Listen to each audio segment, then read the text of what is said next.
Nobody would have thought that I would be the one. Rhyner, sports talk. Baseball, baseball, baseball, baseball. Oh, with the big mic. Oh, okay. All right, yeah. Okay, now I get it. We got a lightning strike, boys.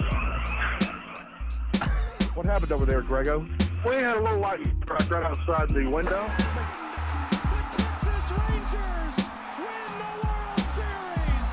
All right. Here's a tip for all these Americano League teams. Wait, you said tip? Yeah, tip. Okay. With a P. Keep jamming. The ticket, colon, nothing but a big Gen X jerk-off sake. This is a cool night or what? Although somebody would hear that and go, bullshit. I'm back, bitches.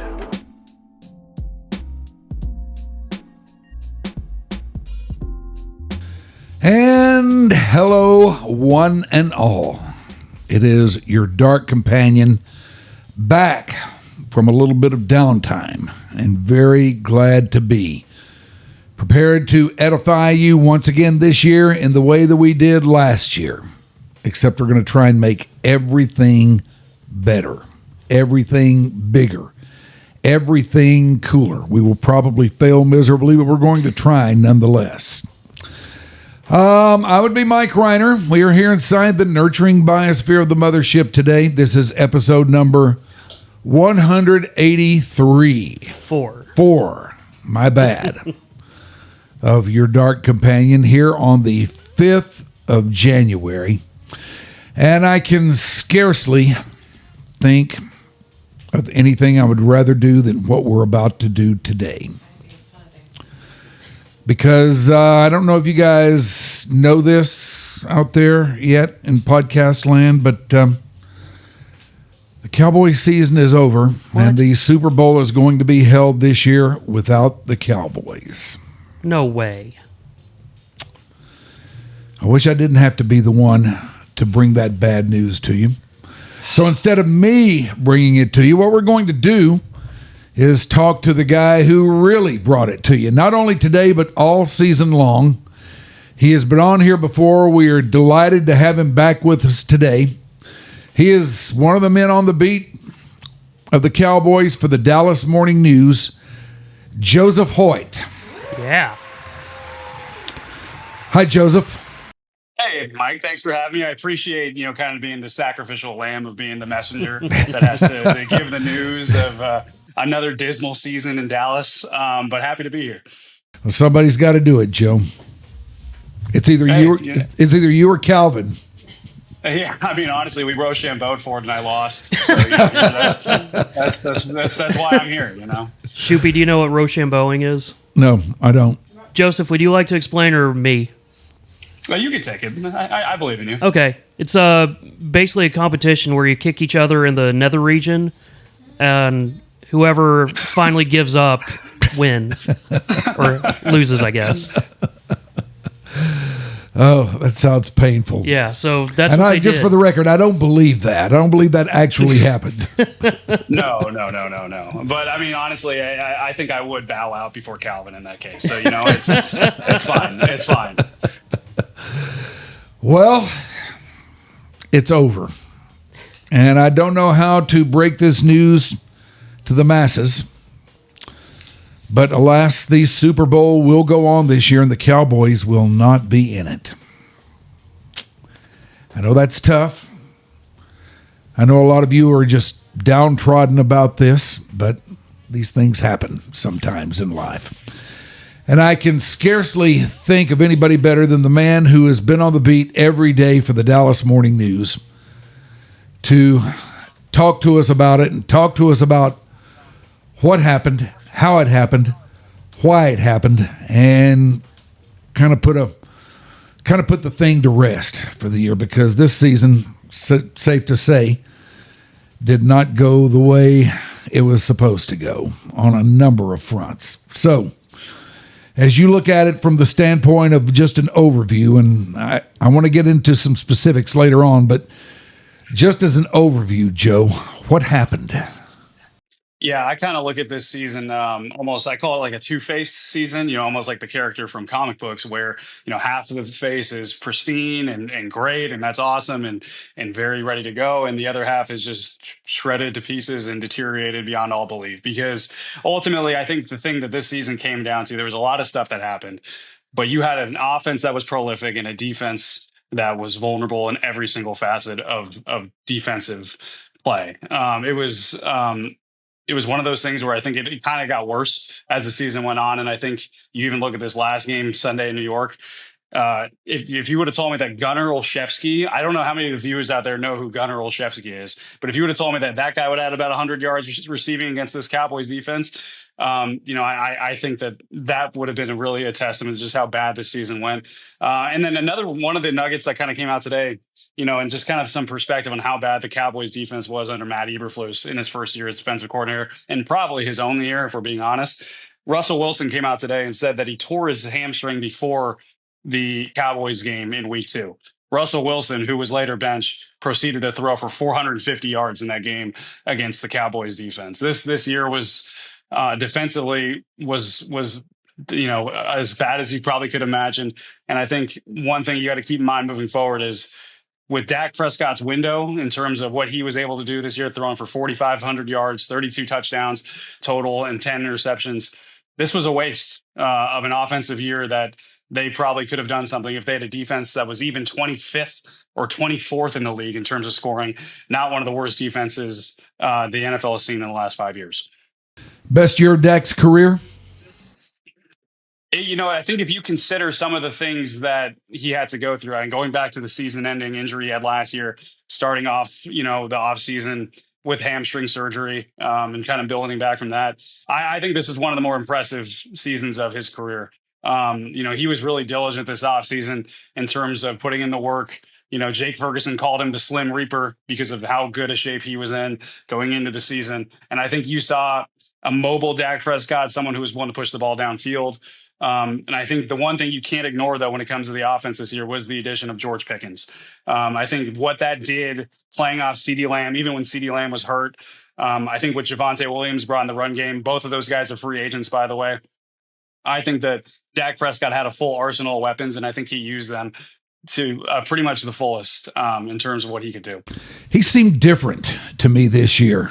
He seemed, I don't know, a little bit more grown up, a little bit more, this is kind of a left-handed compliment, but a little bit more dedicated to the whole thing. And I don't mean that in any kind of bad way, because I can't question the guy's dedication up to now, but for me, I always thought he was a really good upper second tier quarterback in this league, and there's nothing wrong with that. I don't mean that as a negative in any way, because second tier quarterbacks and worse than that have won Super Bowls in this game. But this year he rose far, far above that. I'm not sure he won the best in the league, Joe. I think you could make that argument, to be honest. I think Matthew Stafford also in that kind of category. I still think the playmaking ability of guys like Josh Allen is impressive. Jared Goff did some good things there. But in terms of who was the best quarterback in the league, Drake May played well. I think you're right, though. I think Dak Prescott came into this year with a different mentality. And I think it goes back to the fact that he had the season-ending injury last year, where one of the few times he ran, his hamstring gets ripped off the bone, right?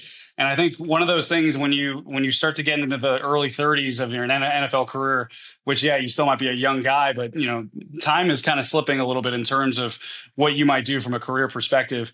And I think if you go back to when we started talking to him in the offseason a little bit, some of the questions were about his injury proneness, frankly. He'd had multiple season-ending injuries. Was this a guy that was injury prone? And Dak is about as cordial and as good an interview that you can get. He was a little thorny sometimes when that topic came up. He was quick to say, no, I'm not injury prone. I'm someone that can have a sustained season. And I think he was motivated to get to that level this offseason. He was running constantly. Even in training camp, they would be doing handoffs and he'd be sprinting the other way just to almost prove not only to us, but maybe to himself that he still had that kind of mobility. I think, one thing I wrote about after this game, I thought it was a risk playing him in week 17. or week 18 against the Giants. I thought it was unnecessary. And I think when you invest in Dak Prescott as the cornerstone and the foundation of a team that you're trying to go and do something in the playoffs, you couldn't risk him starting off this offseason injured again. I thought that was a huge win for them to get off healthy, but Dak talked about this too. He thinks he's going to have the best offseason of his career. And I think that I kind of believe him after how last season went. Yeah, I mean, I do too. I mean, like I say, I'm fully bought in on him now, you know. It took me a long time to come around. I've always thought he was a good player, a guy you could win with, but now I'm fully bought in on him, both from his talent and from the standpoint of him being a leader on this team. Yeah, and I think too, Dak Prescott has been polarizing his entire career because I think that the thing that still is elusive for him is playoff success. And I think we talk about motivations with Dak. You know, like I said, I kind of brought up the NFL mortality as you start to kind of age, you know, it's into the middle of your 30s for a quarterback. I think that was a motivating factor for him this year. I think too, the fact that he still has that playoff, monkey on his back, to quote, Steve Young. I think that that's something that's eluded him. I think for many, many Dallas Cowboy fans and many people around the league, they say, okay, I'm not going to believe it until I see Dak Prescott have success in the playoffs. He knows that too. I think that that's something that's going to be his biggest motivation moving forward. All right, now moving over to the other side of this decidedly two-sided coin. How much of this was Matt Eberflus, and how much was it the players that he had to coach? It's a good question, and I think that's part of the main crux of their evaluation right now. And I think it's ultimately a chicken and the egg kind of thing, because I think both sides of that coin were also screwed up, to be honest with you. Yeah. I think, you go back to, this offseason and the moves they made right on the defensive side of the ball. They traded for a guy in Kaiir Elam, who was your starting corner. He didn't finish the year with the team. They had visions of Trayvon Diggs, Deron Bland, and rookie third-round pick Savone Revel, an incredibly talented young guy playing together. That trio never played together. I think you look at the fact that they brought in Jack Sanborn and they traded for Kenneth Murray, two guys that were probably Matt Eberflus guys, and frankly were just the linebacking core was kind of a disaster this year. I think those things paired with what happened and from a scheme standpoint is something they're trying to evaluate right now. But you look at some simple things that this defense couldn't do. Zone coverage, that was supposed to be Matt Eberflus's bread and butter, right? Things that, you come in and that could be a staple for this team and a go-to. That was never something that they had in their arsenal all season long. There were miscommunications constantly. There were guys out of position. There were wide open dudes. If you go back to that Giants game when Russell Wilson threw for 450 yards, Mike, I think you and I might have been able to throw for 200 in that game just because of how open some of these guys were. This year was a complete and utter disaster defensively. And to be honest with you, I think that's why I wouldn't be surprised if you had a pretty complete overhaul. The interior defensive line, they invested heavily in that. Quinnen Williams traded for Osa Odigizua, signed into an extension. Kenny Clark, they traded for, probably will be back, even though there's a cost-cutting potential there. That is going to be fine. Everywhere else on this defense could have changes next year. And that includes coordinator? Yeah, I it's funny because my gut has told me for a long time that they would bring Matt Eberflus back because his relationship with the Joneses, the fact that he was a guy that Jerry Jones picked, ultimately to go with Brian Schottenheimer in his first year and kind of help him transition into being a head coach as well. And I thought for a long time, if Jerry Jones is firing Matt Eberflus, that's kind of an admission of fault on him, which I didn't know he'd be willing to do after 1 year. And I do believe them when they say that continuity is something they want to keep. But ultimately, I think you can't keep continuity when it was this bad. I think this is such a hard sell. And I think Jerry has been really adamant that it's not only Matt Eberflus being the problem for this defense this year. He's even admitted that the personnel they gave him might not have been the best, and they probably have to revisit and reevaluate that. But I just think when it is this bad, when I looked it up today, the EPA per play, so extra points added per play allowed, it's just a metric to basically determine how good you are offensively and defensively on any given play. The Cowboys finished with the worst EPA per play of the last 5 seasons of any NFL team. This was not only a franchise historically bad defense, but a league-wide dismal defense. So how do they bring him back? And if they don't, where do they go? It's a good question. I do think they'll move on from him, even though, to be honest with you, they've been a little coy on that front, on what they'll actually do. I think that they're trying to give the image that there is a full evaluation process with Matt Eberflus. They do like Matt Eberflus. One quote that stuck with me the whole time, and that probably goes back to my gut feeling for a while that's now kind of diminished, that they might bring him back. Jerry Jones said that he's a guy that you want to go into a foxhole with, that you want to fight with. I mean, that foxhole got pretty bleak, though, this year. So I think they're going to go through the process. I ultimately think that they just can't sell bringing him back. They'll probably get rid of him. And then in terms of where do you go next, I think you have to reconsider a little bit how you approach the defensive coordinator position. You brought in a guy, Mike Zimmer, last year, who was, a former head coach who it didn't work out here ultimately with Mike McCarthy when they were gone. Even I think Dan Quinn, being a former head coach, they changed the defense, and there was a lot of highs, but was that something sustainable in the postseason? I think the jury's still out on that. And then you go back to the 2000 year with Mike Nolan, another former head coach. That was bad. I think if I'm the Cowboys, I'm getting off the former head coach train as a defensive coordinator unless I'm really confident in someone. Jim Schwartz is a guy the Cleveland Browns fired Kevin Stefanski today. Jim Schwartz is a well-known defensive coordinator for Cleveland. He's going to be on the market potentially, even though Stefanski might get a head coaching job as well, and he might follow him there. If I'm the Cowboys, I call Jim Schwartz first and see what I can do. But there's probably some other up-and-coming young guys. Jim Leonard is someone in Denver, a smart young guy. I ultimately don't see Jerry going that route, but I think that's something that I would consider personally. He tends to stick with guys that he knows, or guys who fall off tree or that are on trees that he's familiar with, doesn't he? Yeah, 100%. That's always been kind of the MO, and that's why. I mean, when they hire Brian Schottenheimer, maybe the second call after that might have been to Matt Eberflus, right? And yeah, to kind of pair him with that, because the Joneses knew him well.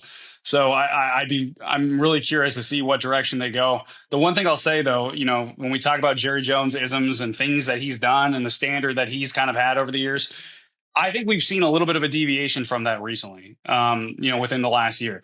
I think trading Micah Parsons, for example, it was something that old Jerry Jones, in my opinion, probably wouldn't have done, right? I think, what they're going to have to do with George Pickens and pay 2 receivers and really kind of go in potentially on some salary cap problems for something that's just kind of obvious. I don't think that that's something Jerry would have done in the last few years.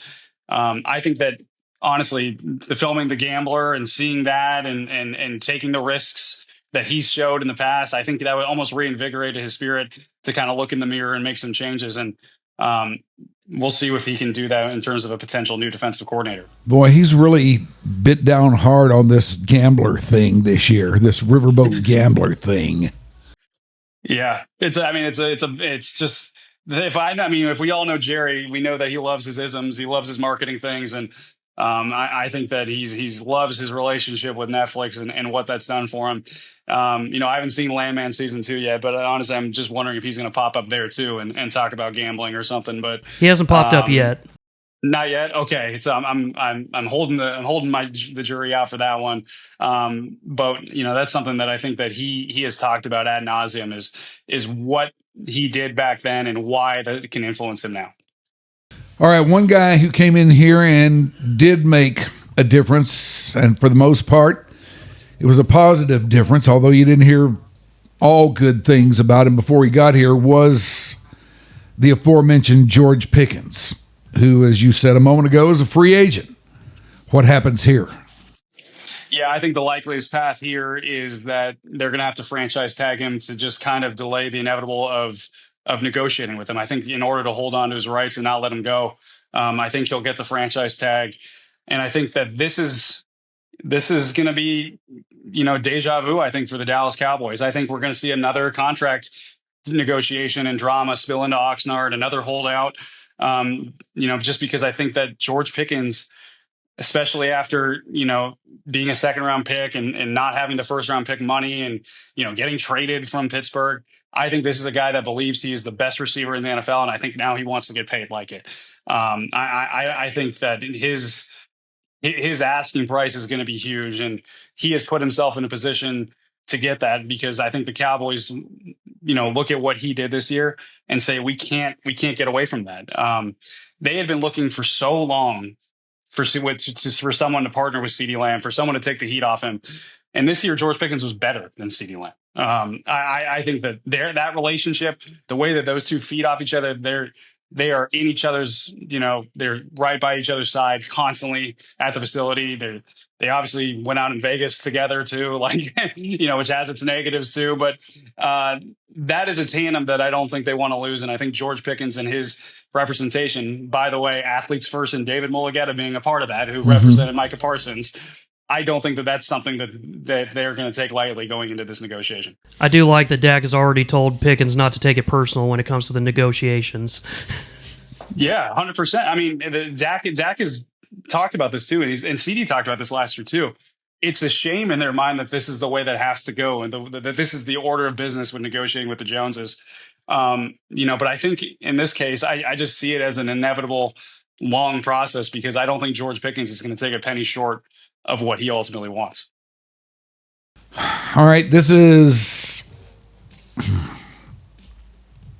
I'm sorry, I lost my train of thought there. I had another question there. I'm sorry about that.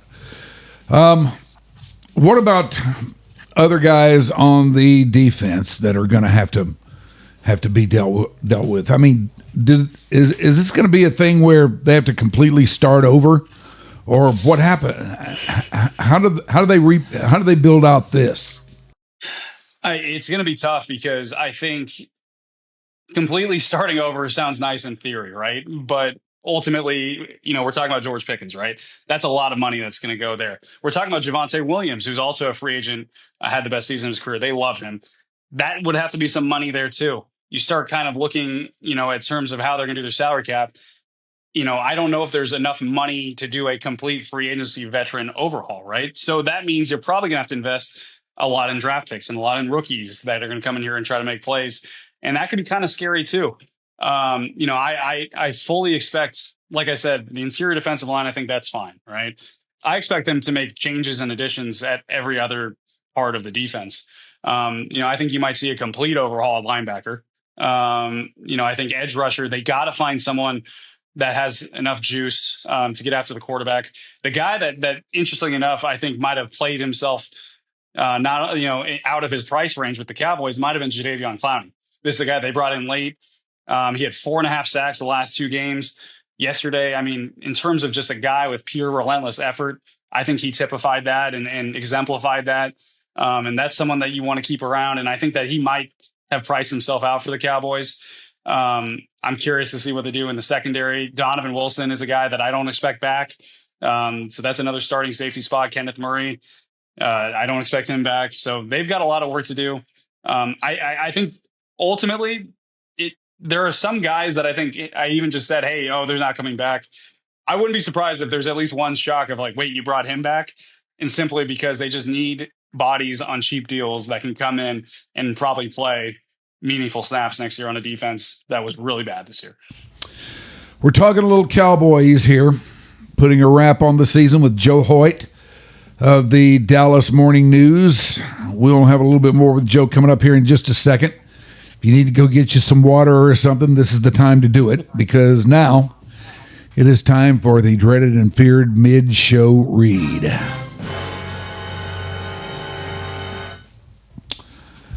All right, let me tell you about the CBD House of Healing. There are people out there who are walking around in massive quantums of pain. They don't know what's wrong. They just know that they hurt all the time, and they would love to do something about it. Well, let me ask you, have you tried CBD?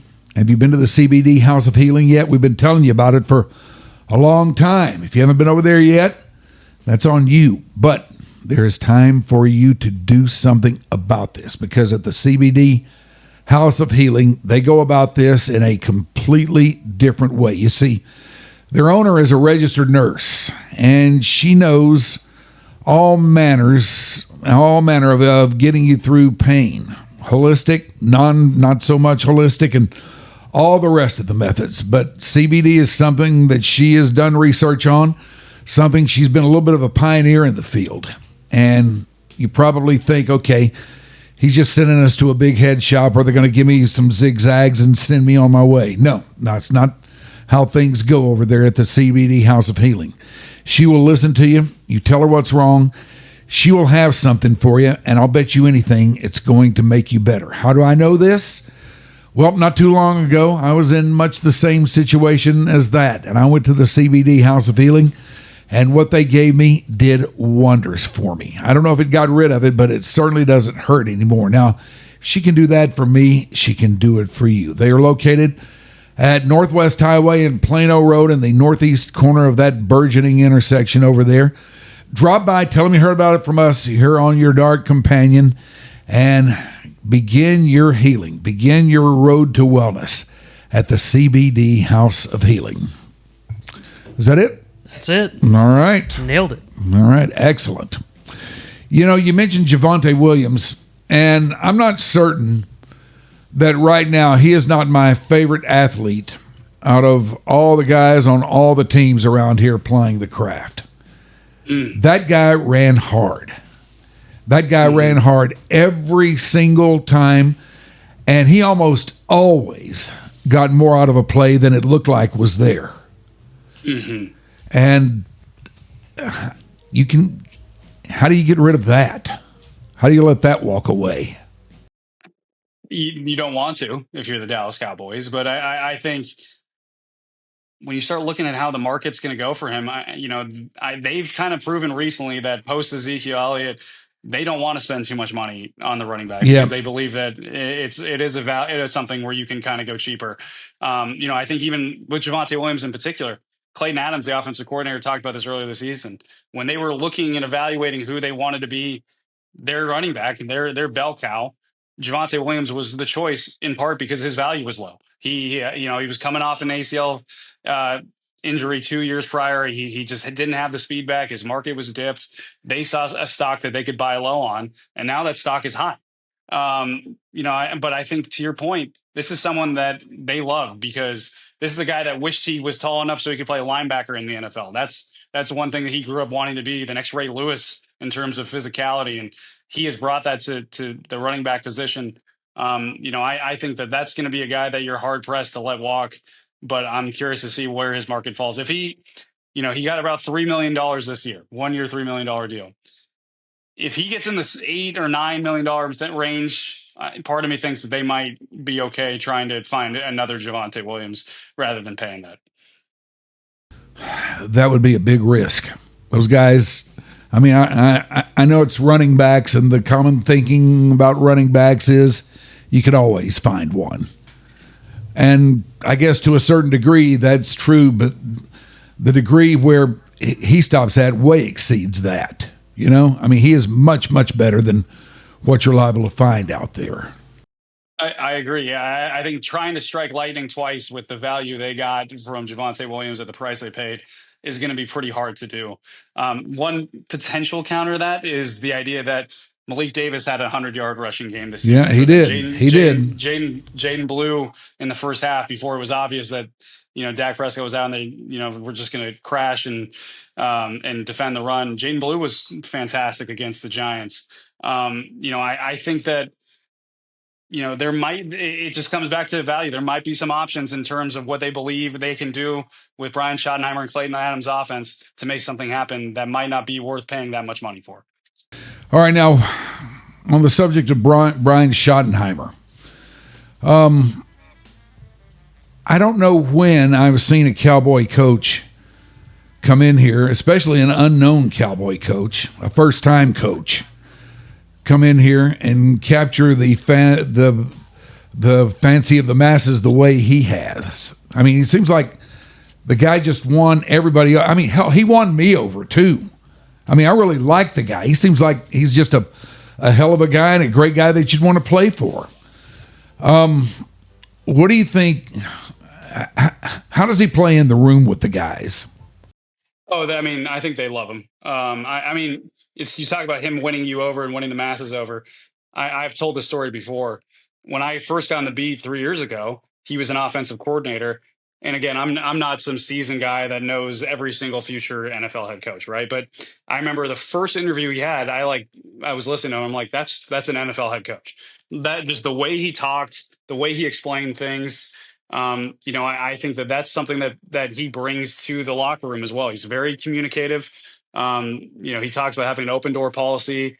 He said he's not afraid of tough conversations. He's not afraid to do things like, not play Jaden Blue all season and then also say that he needs to be more of a professional. He's not afraid to sit his two best receivers for one series, which is, the powerfulness of that can be kind of debated, right? In terms of being the disciplinary type.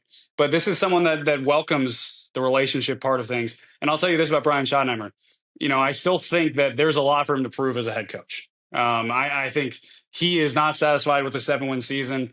I don't think many people really are, frankly, in that building. They want more, but I think they believe more can come. And I'll tell you this, in terms of what they had to do this year and also handling the death of a teammate by suicide, I think there was no one better to guide them through that situation than Brian Schottenheimer. Ultimately, I think there's still something to prove on the field, but in terms of off the field stuff, this guy was an A+ for him.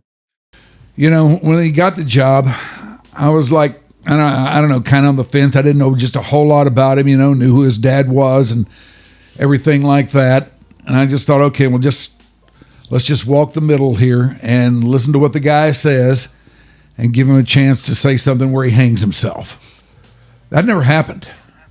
Yeah. I mean, it seemed like every time he had anything to say about anything, number one, it made sense. Number one, to the point.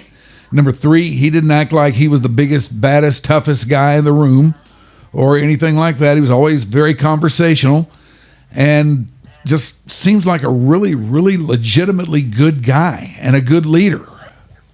Yeah, to be honest, one of the things as journalists is we kind of, we're supposed to be cynical. We're supposed to be, and that's part of the job, right? We're supposed to be skeptics.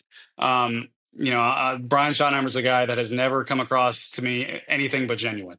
And I think that, obviously, we're not seeing him all the time. We're seeing him in press conferences and things around the hall Sure. and in practice.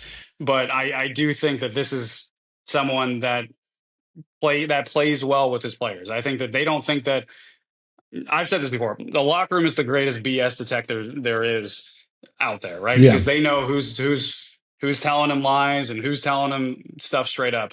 I think that Brian Schottenheimer passes the BS detector in that room. I believe it. I mean, he seems about as legitimate as a legitimate a guy as anybody that we've ever seen come through here. And we have seen some good guys come through here.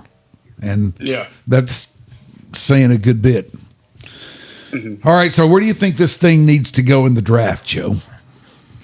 Yeah, I already have one guy circled, to be honest with you, and we're going to go through the draft process.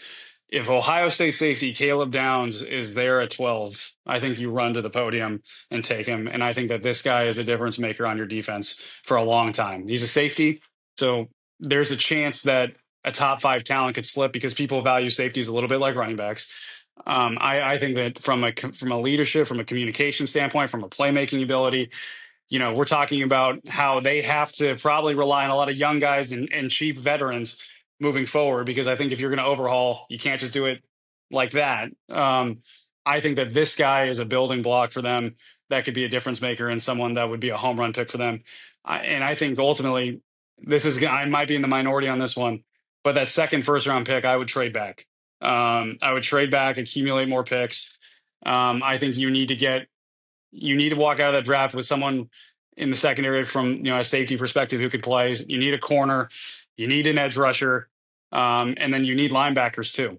I think that's where they got to go. The one wild card I'll tell you though that is kind of developing a little bit in terms of the draft is potentially something that fans do not want to hear, but the idea that they might take an offensive lineman again. And I think that that's something that the masses would freak out about. But I think right now you have an interesting situation developing with what they do at left tackle. Tyler Guyton, hasn't been healthy. He's played in 21 starts over 2 seasons. They were hoping he'd be the answer at left tackle. It hasn't been consistent enough from a health standpoint. Terrence Steele is someone at right tackle who they could save a lot of money this offseason if they decide to move on from him and try to improve that another way. They have Tyler Smith, who could play left guard or left tackle. And one thing about this draft so far, in terms of scouting it out a little bit early on, there's still a lot of room to go. This is a really good tackle draft. This is a draft where, you could find a left tackle for the future with that 12th pick, and someone you could answer that. You could move Tyler Guyton to right tackle, and you could keep Tyler Smith at left guard, which is, I think, something he wants to do for his future. That's something that fans, they're probably going to hear this and cringe a little bit. I think that's something that is going to be a storyline to watch, whether they consider that possibility. What about the idea of moving Tyler Smith to left tackle? Now, you said that he doesn't want to, he's not too keen on that idea. I don't think so. And that's a little bit of me reading between the lines. Like, for example, we talked to him today. And, he said tonight on Monday that they're doing exit meetings with Brian Schottenheimer. And one thing he's going to talk to Brian Schottenheimer about is to try and get clarity on what exactly the vision is. I asked him, he said he didn't want to disclose too much about what his thoughts were, because he said he had thoughts to tell Brian Schottenheimer. But then I kind of asked him, I know you don't want to disclose things, but how much does comfort at a position via either left tackle or left guard play into what you want to talk about? And he's like, oh, that is huge. He's like, because guess what? I've played most of my NFL reps at guard. I am comfortable at guard. I got paid at guard. I think that one thing, in terms of potentially playing left tackle, left guard, if he moves over left tackle, Cowboys might have to incentivize that a little bit financially. I think that's something that he would want. Mm-hmm. But I think left guard is where his best path is. He knows that. The Cowboys know that. If they move him to left tackle, it would be out of necessity. And that's why I think if we're talking about potential draft picks, I'm just the storyline to watch. I would not be shocked if a tackle, one of these really, really elite tackles, is there and they pull the trigger on that, even with all the defensive needs they have. I know that's not going to excite the masses too terribly much, but hey, you got to do what you got to do. You got to do what's best for the greater good. And it was a problem this year. And like so much other stuff. It was a weird year. It was honestly it was a weird very, year. Very weird year. We haven't even gone into Trayvon Diggs, have we? Well, no. I mean, he's not here. I'm trying to stick with those who are here. Fair enough. And leave those who are not alone. But all right, just from a psyche standpoint, what kind of impact did that whole scene have? I mean, did guys just look at it and shake their heads and go on about their business, or was it a big talking point in the room, do you think? Or what are your thoughts on that whole scene? I think the way I read it from a locker room standpoint is there wasn't a lot of shock that had happened, that they moved on from Trayvon Diggs. I think that a lot of players kind of expected, based on how things had gone, that a divorce was inevitable between the Cowboys and Trayvon Diggs. And honestly, I think we did too. I mean, if you look at what he did from a rehab standpoint, that was something that I think irked the Cowboys. The fact that he decided to rehab away from them, that he thought his best course of action was to not work with them and to do his own thing. And ultimately, I do believe that he thought that was the best course of action. And I think when you have that difference of opinion, then the seed was sown for divorce. And I think little things kept escalating. I think early on in the season when he said, hey, I asked Matt Eberflus, can we play more man defense? And even Matt Eberflus was like, well, hey, thanks for that input. And didn't really, do anything with it. Right. It was right. Appreciate the message. Right. And I think that then the concussion at home, which was, obviously a little bit in the dark until the very end. And then another knee injury lingering. I think this was just written in the stars that those two had to go their separate ways. And I do believe, we're talking about Brian Schottenheimer being genuine. I do believe when he says, I wish the best for him, because, he wants him to find success, wants him to find a future home, because it was clear it wasn't going to be in Dallas. Yeah. Well, it was all in all, just a very, very messy season. I guess when it comes right down to it, that's where we all wind up. It didn't go the way anybody thought it was going to. What did you have them at the start of the year? I had them, I think 9-7 or 9-8, excuse me. I thought that their offense was too good. To be honest with you, and I think we saw it this year. I didn't think their defense would be that bad. I remember walking out of training camp thinking, hey, they've got depth at linebacker. Little did I know that depth without, functional talent in terms of how it was played on the field would be kind of meaningless ultimately. I was shocked at how bad this defense was. But when you become the worst defense in franchise history and one of the worst defenses league wide in the last 5 years, you're just not going to win many games. I think the fact that they won 7 ultimately is kind of impressive, and a testament to just how they scored offensively. There's still work to do.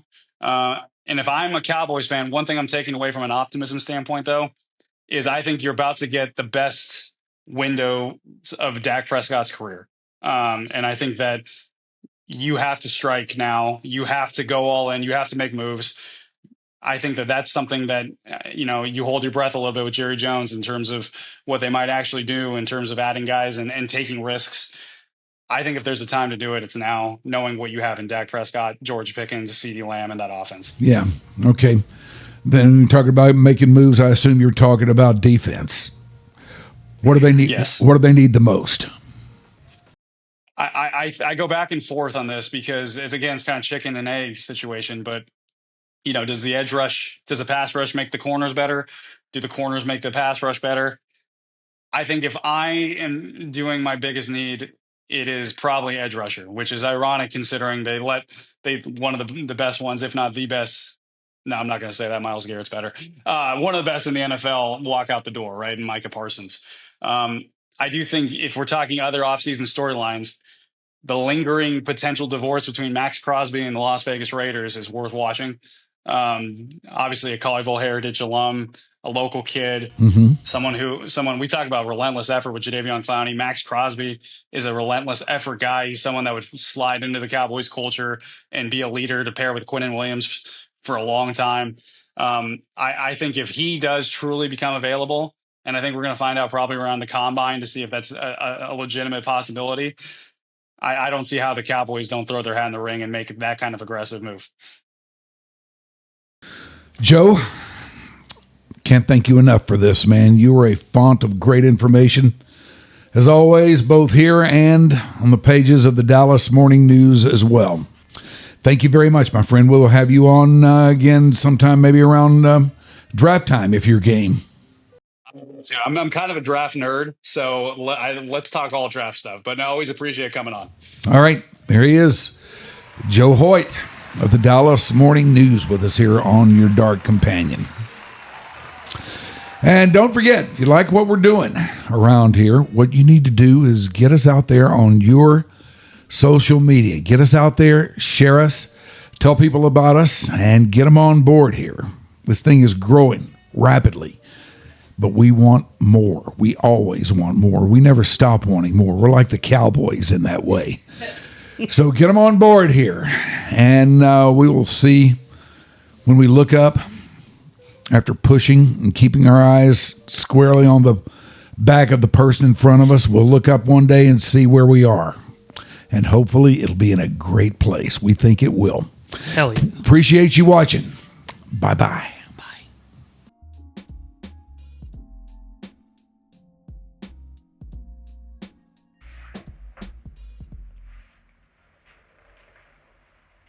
All right.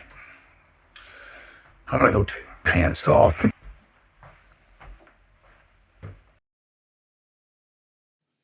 Your Dark Companion is a Stolen Water Media presentation.